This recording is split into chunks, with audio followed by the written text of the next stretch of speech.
Guys, if you think currency is the same as money, you are wrong. Our topic of discourse for today will be currency and money. Welcome to Monday Money Moves. I'm Micael Abayomi, also known as Springbozz, and of course I am the GMD CEO, Asset and Equity Group. Today, I'm going to be telling you why currency is not money and how a very adequate knowledge of this can accelerate your wealth creation cycle. Over time in history, money has evolved, or let's just say the concept of money has changed forms, looks, feels, and even value from the age of barter to invoicing and receipts to commodities as well as gold and other valuable metals. Other materials or mineral resources, or say sea resources, in reaction to people's economic and transactional quest. With all that said, economists generally define money as any object that is generally accepted as payment for goods and services and repayment of debts in a given country or in any socio-economic context. However, the word currency is derived from the word current, which means present and pointing to value changes over time. In view of the above definitions, we can comfortably assert that money has some characteristics or features. Even though money has a handful of features, we will be focusing mainly on 4 of them for the purpose of this discourse. Number 1 will be money as a means of payment. 2, money as a unit of account. And money as a store of value, as well as money with intrinsic value. Having said that, a currency also has similar features in the sense that currency can be an acceptable means of payment and settlement of debts and other financial obligations. A currency can also be a unit of account because it can be calculated in terms of quantity owned by a person or entity. However, a currency holds no store of value. It also does not possess any intrinsic value. By intrinsic, I mean real money must have 2 values, that is, the intrinsic value and the face value. A good example of this is a gold coin. The gold has its value, the amount written on it also has another value. Now look at this. Have you ever wondered why it's easy for you to spend the dollar or the US dollars here in Nigeria, but almost impossible to spend the naira in the US? Anyways, that's a topic for another day.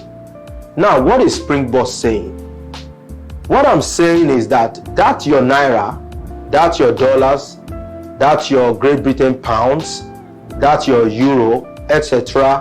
are all currencies and not money. Hence, your inability to keep them for so long without diminished value. What then is money? In my opinion, money is that object that is universally acceptable as a means of payment and settlement of all financial obligations, as well as possessing inherent face value and intrinsic value.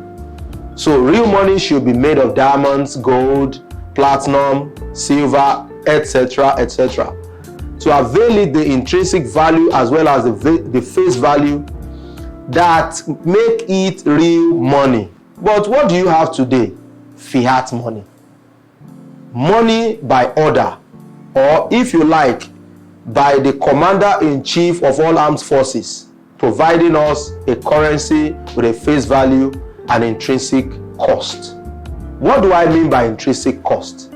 Intrinsic cost will be the cost of printing the note, the cost of creating the digital currency, or what have you. Why are we saying all this? Because you must understand the nature and dynamics of money and currency to make effective use of your currencies through velocity. Now, what is velocity? Scientifically, the term velocity means movement. Now, What has that got to do with money? Oh, money has velocity. And then we say, what is velocity of money? Velocity of money simply means the rate at which money moves from one economic agent to another. Who is an economic agent? You and I, the government, companies, institutions, associations, anyone or any entity who engages in buying or selling or interchange of value between party A to party B, or between any party, is an economic agent. Remember, currency has only a face value and an intrinsic cost. And this points to the fact that it can only create wealth through velocity. That is, through movement.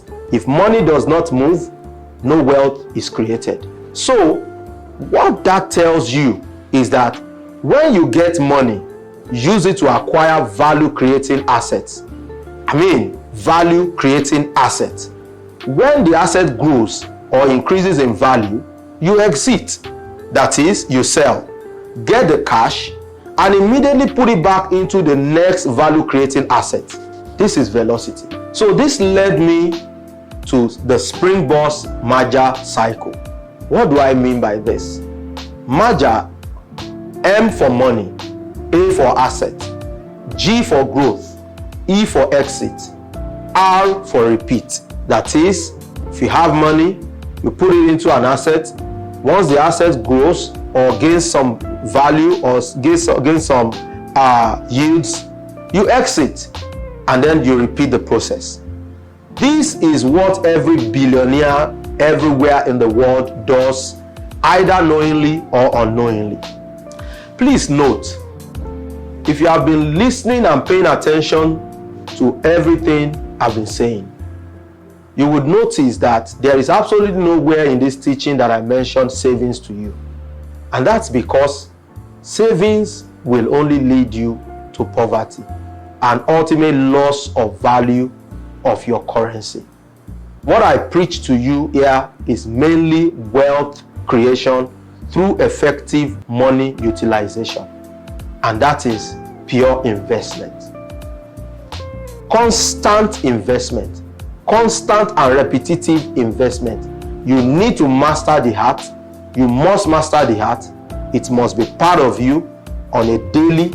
You don't have any business keeping more than 0.5% of your net worth in liquid cash. Every other thing can be in all kinds of structured investment all over the place. Thank you for listening. So guys, that will be all for the investment session for today. This will be the top news session. Over the past days, or say last week, so many news has, cluttered the internet, the media space. But I'll just, talk about a few ones. And the first will be banks' interest rates are high despite CBN, or let's say banks' interest rates are high despite CBN's LDR policy. What is the LDR? What is CBN's LDR policy? The CBN LDR policy simply means the CBN's loan to deposit ratio. This is more or less like a control measure given to banks to more or less be in shape or more or less align the bank to the expansionary monetary policy which the CBN is obviously embarking on by maintaining the MPR at such a rate as 11.5%, the liquidity ratio, the CRR, and the rest of it. You see, the loan to deposit ratio points straight to the fact that there is an amount that the CBN is that the banks are supposed to give out. There's a proportion of the entire deposit that the banks get that must be given out as loans in order to ensure or to expand or to further improve liquidity within the economy, such that the real sector, the industrial or the directly productive activities can blossom. So this is the idea, and that's why in 2019 the CBN increased that to 60%. and now is comfortably sitting at 65%. What does that mean?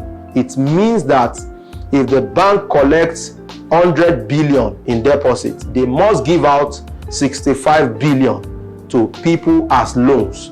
So gentlemen, ladies, if you have been talking to your banks and they have been, slowing down on giving you the loan or that genuine loan that you've been working on, I think you can easily, make some complaints to their head office and possibly reach out to the Consumer Protection Council desk in CBN to lay your complaints, because I tell you, and I tell you for good, many of these banks are giving out way less than the 65% stipulated by CBN as a loan to deposit ratio policy to sustain the economy, to improve job creation, to improve the economy, to improve liquidity within the system. And that will be all for that top. And then next on the top news will be a very critical tweet by President Muhammadu Buhari last week about the IPOB, the indigenous people of Biafra, about all agitation in the eastern part of the country, stirred up a few anger and agitations further from some quarters, and it wasn't really funny. As a matter of fact, the tweet was later deleted by Twitter. The company itself had to delete the tweet because they feel or they consider it a violation of the policy of the use of their platform. So basically, how does this affect finances? We've been hearing a few rumors now that some banks will now close down or shut down their branches in that part of the country. It remains rumor, and rumor it is. We believe it should. I pray it remains a rumor, okay? Because that will not look really decent, and that will not be very beautiful for the people of the eastern part of the country. I honestly, feel for the people from that area, even though I'm not from there, but I believe we are all the same Nigerians. We are all, we are all bound by the same boundaries. We are all carrying the same passport, the same Nigerian passport. We all belong to the Economic Community of West Africa. That is the ECOWAS. We just have to be together. We just have to, every tweet these days, every information that people put out, that you put out, that I put out, some way or the other always have some form of financial implications to it. Because right now, if the banks shut down, these guys will now be limited to electronic means of carrying out transactions, doing monetary stuff. Won't be quite easy in that area, and then the economic value of things, of trade, would grossly diminish, and really doesn't speak well. Nobody wants war. Nobody wants to have any problem. Nobody wants to run helter-skelter. Nobody wants to lose family members and all that. So I suggest we all keep calm. And then, like I said earlier, tweets or information that we put out these days really, carry some reasonable level of weight, especially if it's coming from people of influential personality, someone in the person of our President Muhammadu Buhari, GCFR. I believe the advisors to the President should do better job in advising the President on stuff like this, and then the potency of the social media in inflaming or in further blowing some statement. I for one believe the President might not really have meant it that way, but because of the nature of the social media, things easily go viral and blow out of proportion on social media. So that will be all for the top news session for the week, and I thank you for joining us. This is the quote of the week session, where we'll make out a quote, point out the quote, and we'll discuss. So the quote of the week would be, money has really never been the people's problem. Or let's say, money has really never been the people's general problem, but the ability to make more money. Okay? So what do I mean by this? It means, if you check around, apart from the destitute and homeless people within the economy, There's really nobody that doesn't have up to like 550 naira in their account or in their pocket. Okay, the problem has always been who has the ability to make more money with whatever money they have. That is the general problem. I think that's the problem that cuts across majorly, across tribes, religion, whatever class of the society, whether you're a billionaire or a trillionaire, no matter how much money you think you have, if you lack the ability to build velocity around your money, you cannot be rich forever. You will only be rich for a while. But master the art of velocity of money. If your money is not moving, my brother, my sister, you are really not moving, and it's just a time issue. It's just a matter of time before you go back to the level that you belong to. Because if you are not moving, if you are not making your money move from asset 1 to asset 2, and you are not repeating the cycle over and over, then absolutely you can be so sure, you can take it to the bank that you can't sustain whatever amount of money that you have. And why do you think people who win lottery, why do you think they go back broke? Why do you think people who have been at the upper echelon of riches, like say sport people, celebrities here and there, going broke? We are not saying that all of them make mistakes, or that all of them have not yet mastered the art of velocity of money, but we are saying one of the major reasons for this is people's inability to master the art of velocity of money. If you don't master it, because you are in the age of currency and not money, what you call money today is not money, it's not real money, it's just digits. Especially now that we now have digital currencies, we have cryptocurrency, although there are differences again between cryptocurrency and digital currency, but that's another topic on its own. We'll keep that for another day. But right now, you must master the art of velocity of money. Make your money move from asset to asset, from asset to asset, such that it can create wealth for you and you can accelerate in growth. So thank you very much. My name once again is Abayomi Micael, and also known as Springbozz, and I'm the Managing Director, Group CEO, Assets and Equity Group, a leading investment banking group in Lagos, Nigeria, in Victoria Island, Lagos Island, and of course, global offices in major cities of the world. Thank you for being, for joining in, for tuning in from wherever you're watching me from. I say have a blessed week. Thank you.